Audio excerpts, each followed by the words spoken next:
दुनिया भर में सरकारों द्वारा बैन की गई अजीबोगरीब चीजें। आज हम एक मजेदार सफर पर निकल रहे हैं, जहां हम दुनिया भर की सरकारों द्वारा लगाए गए कुछ अजीबोगरीब बैन के बारे में जानेंगे। क्या आप जानते हैं कि कुछ देशों में ऐसी चीजें हैं जिनका इस्तेमाल करना, बेचना या यहां तक कि उनके बारे में बात करना भी गैर कानूनी है? सरकारें कई कारणों से बैन लगाती हैं, जैसे कि सुरक्षा, संस्कृति, पर्यावरण या राजनीति। कभी-कभी ये कारण समझ में आते हैं, लेकिन कभी-कभी ये हमें सोचने पर मजबूर कर देते हैं। तो चलिए, बिना देर किए दुनिया के कुछ सबसे अनोखे और अजीबोगरीब बैन पर एक नजर डालते हैं। सिंगापुर अपनी सफाई के लिए मशहूर है और इसे ऐसे ही साफ रखने के लिए सरकार ने 1992 में च्युइंग गम पर बैन लगा दिया था। जी हां, आपने सही सुना। सिंगापुर में च्युइंग गम चबाना गैरकानूनी है। इस बैन का मकसद फुटपाथों, सार्वजनिक परिवहन और इमारतों को चिपचिपे अवशेषों से मुक्त रखना है। सरकार का मानना था कि च्युइंग गम कूड़ेदान में फेंकने के बजाय लोग इसे सड़कों पर थूक देते हैं, जिससे गंदगी फैलती है। इस बैन के कुछ अपवाद हैं, जैसे कि दवाई के तौर पर इस्तेमाल होने वाले गम। हालांकि अगर आपको च्युइंग गम की तस्करी करते या कूड़ा डालते हुए पकड़ा जाता है, तो आपको भारी जुर्माना भरना पड़ सकता है। यह बैन सिंगापुर की एसएफआई के प्रति प्रतिबद्धता को दर्शाता है, लेकिन यह इस बात का भी उदाहरण है कि कैसे एक आम सी चीज एक पूरे देश में बैन हो सकती है। कनाडा में बच्चों की सुरक्षा को बहुत ज्यादा अहमियत दी जाती है और इसीलिए 2004 में बेबी वॉकर पर बैन लगा दिया गया था। बेबी वॉकर, जैसा कि नाम से पता चलता है, एक ऐसा उपकरण है जिसका उपयोग शिशुओं को चलने में मदद करने के लिए किया जाता है। हालांकि कई रिसर्च से पता चला है कि बेबी वॉकर असल में बच्चों के लिए खतरनाक हो सकते हैं। ये वॉकर बच्चों को तेजी से आगे बढ़ने की अनुमति देते हैं, जिससे गिरने, जलने और अन्य दुर्घटनाओं का खतरा बढ़ जाता है। कनाडा सरकार ने बच्चों को इन संभावित खतरों से बचाने के लिए बेबी वॉकर की बिक्री और आयात पर बैन लगा दिया। यहां तक कि किसी को बेबी वॉकर गिफ्ट देना भी गैर कानूनी है। यह बैन बच्चों की सुरक्षा के प्रति कनाडा की प्रतिबद्धता को दर्शाता है और यह इस बात का एक और उदाहरण है कि कैसे सरकारें अपने नागरिकों की भलाई के लिए कदम उठाती हैं। फ्रांस अपने खाने के लिए पूरी दुनिया में मशहूर है और फ्रांसीसी सरकार अपनी इसी पहचान को बहुत गंभीरता से लेती है। इसीलिए फ्रांसीसी स्कूलों में केचप पर बैन लगा दिया गया है।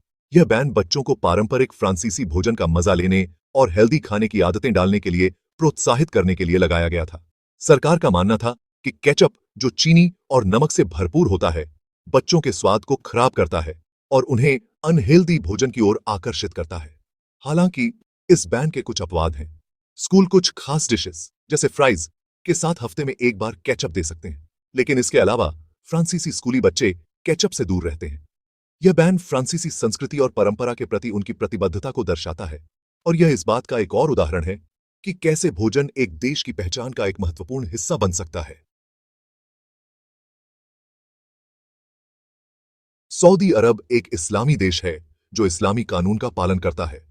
इस्लामी मान्यताओं के अनुसार वैलेंटाइन डे मनाना मना है। सरकार का मानना है कि वैलेंटाइन डे एक पश्चिमी त्योहार है जो इस्लामी मूल्यों के खिलाफ है। इस दिन लोगों के सामने प्यार का इजहार करना, लाल गुलाब बेचना या वैलेंटाइन डे गिफ्ट बेचना भी मना है। यह बैन सऊदी अरब की धार्मिक मान्यताओं और परंपराओं के प्रति प्रतिबद्धता को दर्शाता है। यह इस बात का एक और उदाहरण है कि कैसे धार्मिक मान्यताएं कानूनों और सामाजिक नियमों को आकार दे सकती हैं। उत्तरी कोरिया एक अलग थलग देश है जो अपनी संस्कृति और विचारधारा की रक्षा के लिए सख्त नियमों के लिए जाना जाता है। इन नियमों में से एक है नीली जीन्स पर बैन। उत्तरी कोरियाई सरकार नीली जीन्स को पश्चिमी संस्कृति, खासकर अमेरिकी संस्कृति का प्रतीक मानती है, जिसके बारे में उनका मानना है कि यह उनके देश के लिए खतरा है। वे अपने नागरिकों को पश्चिमी प्रभाव से बचाना चाहते हैं और उनका मानना है कि कपड़े इस प्रभाव को रोकने में महत्वपूर्ण भूमिका निभाते हैं। इसलिए उत्तरी कोरिया में नीली जीन्स पहनना गैर कानूनी है। यह बैन उत्तरी कोरिया की अलग थलग नीतियों और पश्चिमी संस्कृति के प्रति उनके विरोध को दर्शाता है। ईरान एक इस्लामी देश है जहां इस्लामी कानून का पालन किया जाता है। इस्लामी मान्यताओं के अनुसार पुरुषों और महिलाओं के लिए सलीके से कपड़े पहनना और अपने बालों को ढकना जरूरी है। ईरानी सरकार कुछ खास हेयर स्टाइल को इस्लामी शिक्षाओं के खिलाफ मानती है, जैसे कि स्पाइकी हेयर कट और पोनीटेल। सरकार का मानना है कि ये हेयर स्टाइल पश्चिमी संस्कृति का प्रतीक है और ईरानी युवाओं पर बुरा प्रभाव डालते हैं। ईरान में कुछ खास हेयर स्टाइल रखना गैर कानूनी है। यह बैन ईरान की धार्मिक मान्यताओं और सांस्कृतिक संवेदनशीलता को दर्शाता है। अमेरिका में Kinder surprise eggs ban. Kinder surprise eggs बच्चों के लिए एक बहुत ही मशहूर चॉकलेट ट्रीट है, लेकिन अमेरिका में ये अंडे गैर कानूनी हैं। ऐसा इसलिए है क्योंकि किंडर सरप्राइज एग्स के अंदर एक छोटा खिलौना होता है और अमेरिकी food and drug administration (FDA) का मानना है कि ये खिलौने बच्चों के लिए खतरनाक हो सकते हैं। एफडीए के नियमों के अनुसार खाने की चीज के अंदर गैर खाद्य पदार्थों को रखना गैर कानूनी है, खासकर अगर वे छोटे बच्चे के लिए हानिकारक हो सकते हैं। हालांकि किंडर सरप्राइज एग्स दुनिया के कई देशों में बिकते हैं, लेकिन अमेरिका में उनकी बिक्री और आयात पर रोक है। यह बैन बच्चों की सुरक्षा के प्रति अमेरिका की प्रतिबद्धता को दर्शाता है और यह इस बात का एक और उदाहरण है कि कैसे सरकारें अपने नागरिकों की भलाई के लिए सख्त नियम बनाती हैं। कम्युनिस्ट शासन के दौरान रोमानिया में स्क्रैबल बैन। रोमानिया में कम्युनिस्ट शासन के दौरान सरकार ने कई चीजों पर बैन लगा दिया था जिन्हें वे अपने शासन के लिए खतरा मानते थे। इनमें से एक था बोर्ड गेम स्क्रैबल। जी हां, आपने सही सुना। कम्युनिस्ट सरकार का मानना था कि स्क्रैबल बहुत ज्यादा बौद्धिक है और यह लोगों को आलोचनात्मक सोच और आजादी के विचारों के लिए प्रोत्साहित कर सकता है, जो उनके शासन के लिए खतरा था। इसलिए रोमानिया में स्क्रैबल खेलना गैर कानूनी था। यह बैन कम्युनिस्ट शासन के दमनकारी स्वरूप और लोगों के जीवन पर उनके नियंत्रण को दर्शाता है। तुर्कमेनिस्तान में लिप सिंकिंग बैन। तुर्कमेनिस्तान के पूर्व राष्ट्रपति सपर मूरत नियाज़ोव अपने अजीब-ओ-गरीब शासन के लिए जाने जाते थे। उन्होंने अपने शासनकाल के दौरान कई अजीब कानून बनाए, जिनमें से एक था लिप सिंकिंग पर बैन।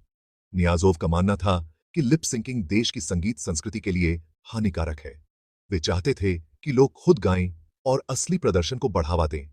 इसलिए उन्होंने संगीत कार्यक्रमों और टेलीविजन पर लिप सिंकिंग पर बैन लगा दिया। यह बैन नियाज़ोव के तानाशाही शासन और कलात्मक अभिव्यक्ति पर उनके नियंत्रण को दर्शाता है। चीन, तिब्बत में बिना इजाजत के पुनर्जन्म बैन। चीन सरकार का तिब्बत पर नियंत्रण है और वे तिब्बती बौद्ध धर्म और उसके नेताओं के प्रभाव को कम करने की कोशिश कर रहे हैं। इसी के तहत 2007 में चीन ने तिब्बती बौद्ध भिक्षुओं को सरकार की इजाजत के बिना पुनर्जन्म लेने पर बैन लगा दिया।